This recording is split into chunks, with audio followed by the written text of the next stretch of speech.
What is up, everyone? Look at everybody popping on. Brett looks all pretty. I tried. I I love tried, it. girl.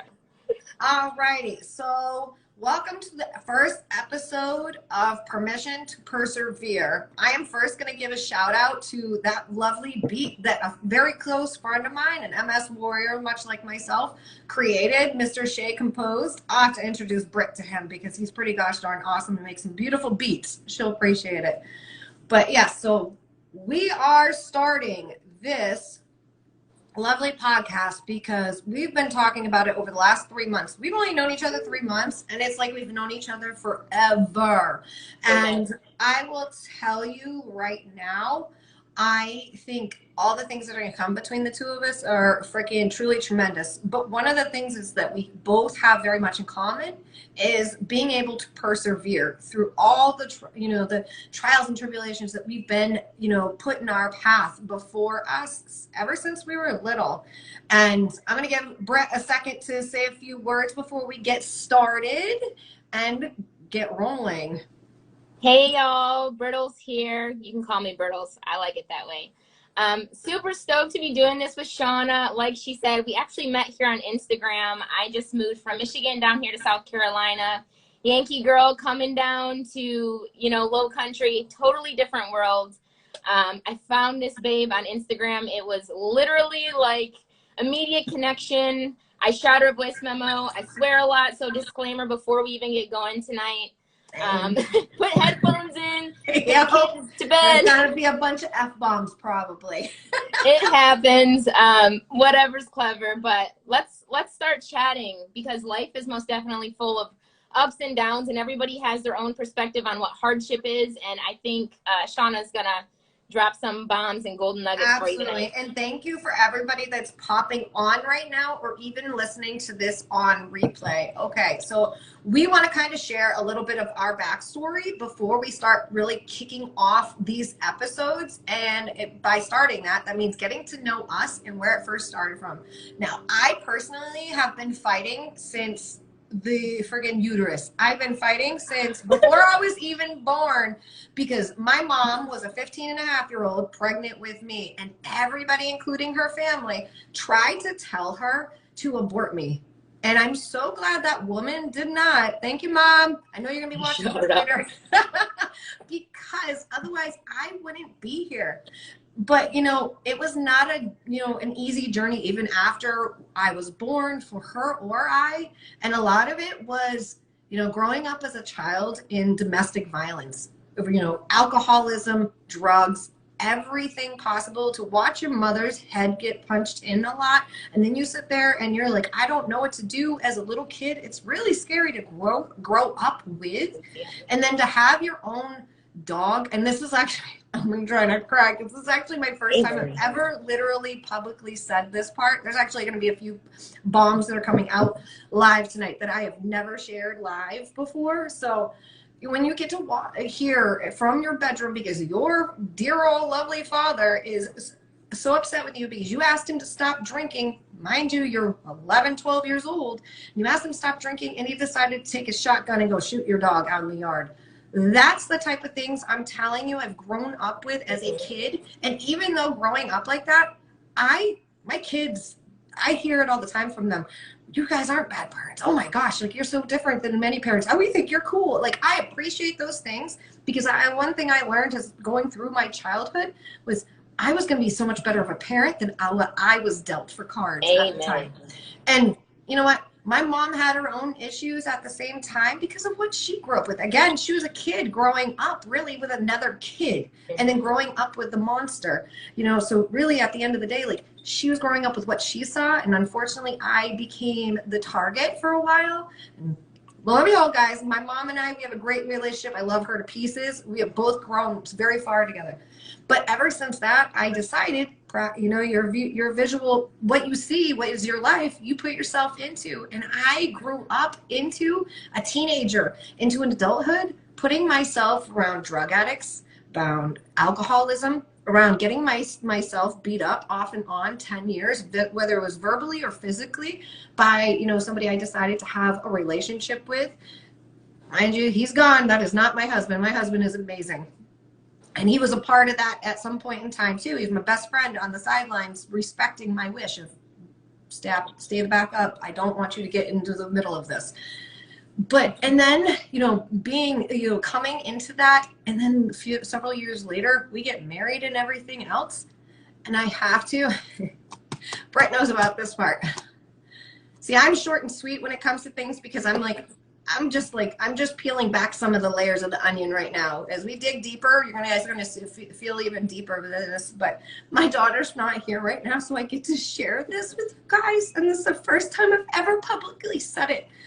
But to put your own sperm donor that you grew up idolizing, even though he was a shitbag to your mother, you grew up with, and he came back into your picture of your life and got straightened out from alcohol and everything else, and then you have to put him in jail because he was freaking grooming your own kid for 3 to 4 years.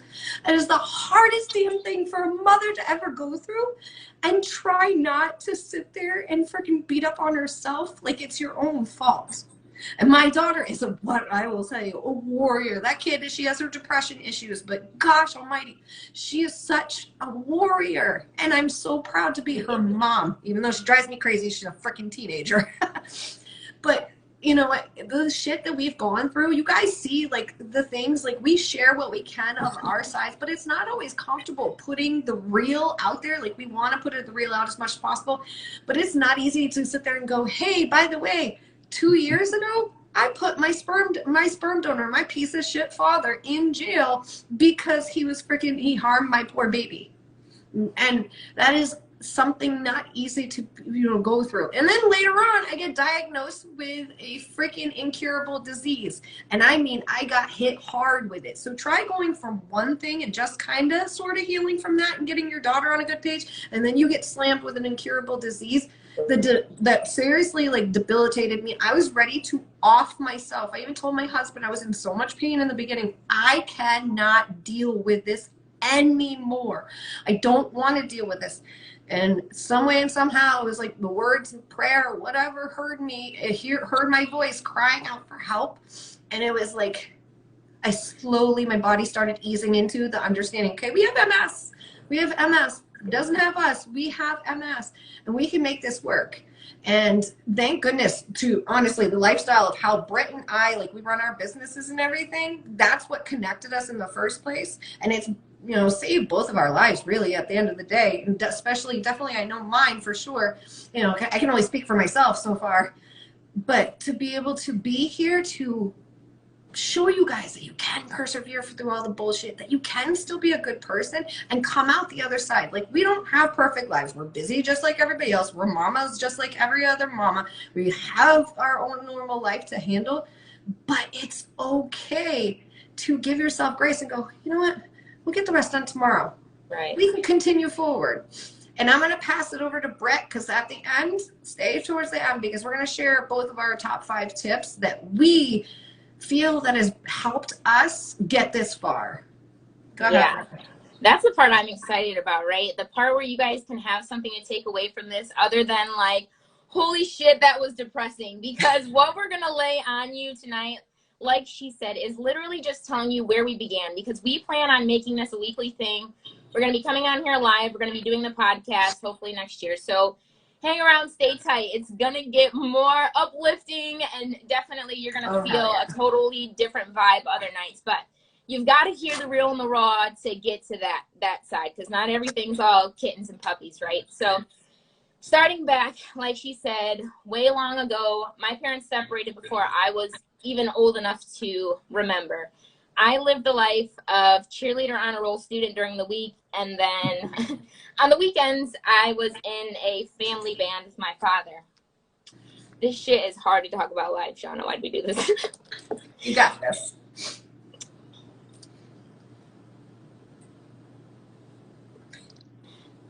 My father actually is no longer a part.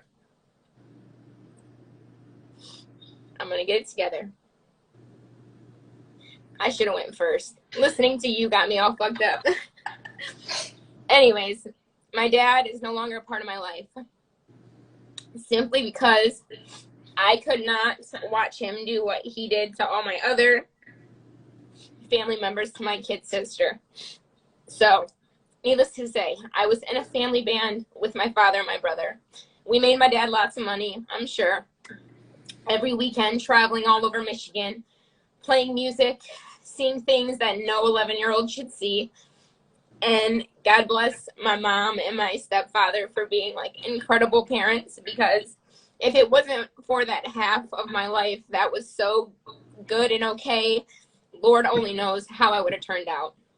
Needless to say, when you're, 9 years old and you're sleeping in bed, you shouldn't be waking up to sounds of breaking windows or cocked guns or people screaming bloody murder or cop sirens. Like, when you are 9 years old, you should be laying in bed feeling safe and secure and not being woken up to shit like that, right? So without going into like super deep detail, I'm sure you're picking up what I'm putting down there. I dealt with that from 9 till probably about 16, 17, when I was really old enough to make the decision that I didn't want to live that life and I didn't want to be there anymore. I would say 18 years old, graduated high school, got diagnosed with hypothyroid disease right off the get. So here I am, 18, in the worst shape of my life, smoking a pack a day, drinking way more than I probably should, especially being underage. Fast food junkie, Ben and Jerry's every night, super addicted to fucking sugar and everything under the sun when it came to food, just really treating my body poorly. And when I got diagnosed with a hypothyroid disease and I was told that I was going to be taking a medication most likely for the rest of my life on a daily basis with monthly blood draws, that was just a huge shocker. I'm just now an adult and I'm already crossing into this my body's failing me thing, right? So a decade goes by, half a decade, and I start taking care of myself. I get healthy, I change my eating habits, and I finally lose, the 35 pounds that I've been carrying around since high school, and I meet the love of my life. And here we are, like, deciding it's time, we want to have a family, and we try to conceive. A year goes by, never happens. Another year goes by, never happens. So we decided at that point, let's get, a doctor involved. Let's see what's going on. Well, turns out I have PCOS. So here I am again. My body's failing me, even when I'm doing all the right things. So any PCOS warriors, I'd love to see a gift below. Let's show love, because I know it's not easy struggling with that. Needless to say, that ruined our relationship. Struggling to conceive and just feeling inadequate. We ended up separating. I met a man that was in the military. I wound up pregnant within a few months, and he left. Luckily, Lance, being the incredible human that he is, came back into my life, decided that this was our blessing. This was our miracle baby. And so we went through the pregnancy, and during that time, holy shit, you guys, talk about like the universe just like slamming it down. I can never fucking pronounce this, just like I can't pronounce perseverance. You're gonna learn that about me. I can't speak. I can't fucking speak. HG, hyperemesis gravidarum, HG. I don't fucking know. If you know how to pronounce it, drop HG down below. Basically what that is literally puking your fucking brains out every single day, 9 months, nonstop, in and out of the hospital, IV fluids. Absolutely horrible. Horrible. I wouldn't wish it on my worst enemy. So went through 9 months of that shit. End up having Tegan. I finally am feeling better, right? I'm not puking anymore. And within 5 weeks of having that baby, I get hit with the worst postpartum depression that I think has ever been known to man. And I'm talking suicidal thoughts, like the whole fucking nine. It was absolutely horrendous. I wound up on medication for a while, helped me through it. But during that time, I got in a fucking car accident. So here I am with a 5-month baby. I'm on these meds. I'm super just like not feeling myself, right? Because postpartum mamas, our bodies are just not what they were before. And like I just said, I had just lost 35 pounds. So I was feeling myself prior to baby. This car accident took me out. I'm on fucking crutches now with a newborn.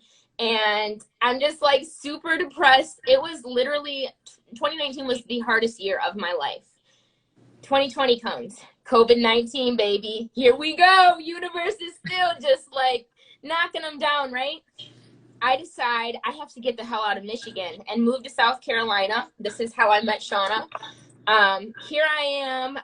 I'm searching online. I save up all my money. I find a home. We show up, a 13-hour car drive with a crying baby. It was absolutely a terrible ride.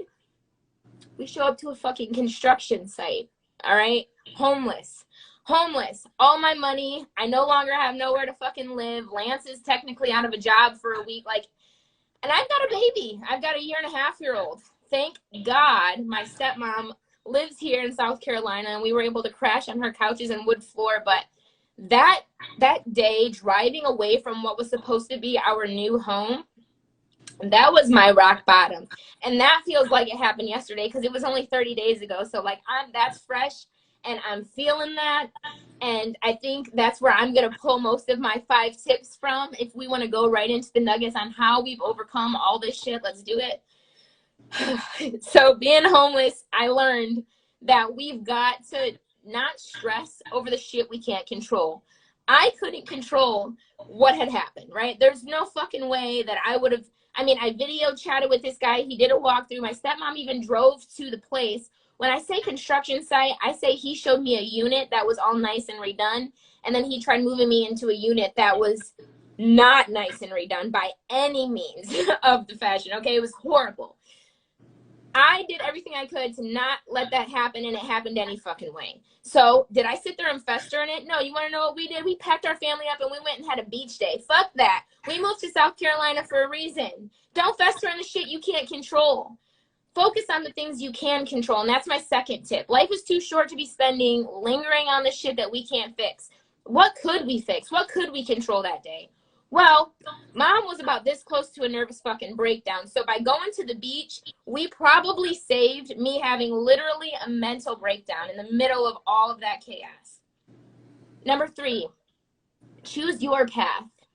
Choose to live your life every day like it's your last. Don't fucking care about what people think about you. Focus on surrounding yourself with the people who are there to lift you up, not the people that are there to tear you down, or the people that are there to always constantly show you the negative side of shit. Like, are you sure that's gonna work? But wait, maybe. I mean, okay, yeah, we've got our parents there for that, but come on, we need to find friends who motivate us to push and do more, be better. Go for it. And then number 4, be who you want to be, not who others want to be for you. And this is a quote I heard once, and I will say it 100 times. I absolutely love this. People tell me don't bite off more than you can chew. I say I'd rather choke on greatness than nibble on mediocrity. So like I said before, fuck what you heard. Who cares about these people? Be you, do you, focus on you. When you're going through the shits, when I was homeless, someone cyberbullied me telling me that I wasn't homeless because I had a family's floor to sleep on, you know, and bashed me for saying, how dare you say you're homeless, blah, blah, blah. Shut the fuck up. I was homeless. I intended on being in a home with my family, and that didn't happen. All right. I didn't have an address. I didn't have a mailing address. I was homeless. Who cares what people think? You do you. And then number 5, when all else fails. And granted, my dad may have been a shitty fucking person, but one thing that he has taught me and instilled in me is belief in myself.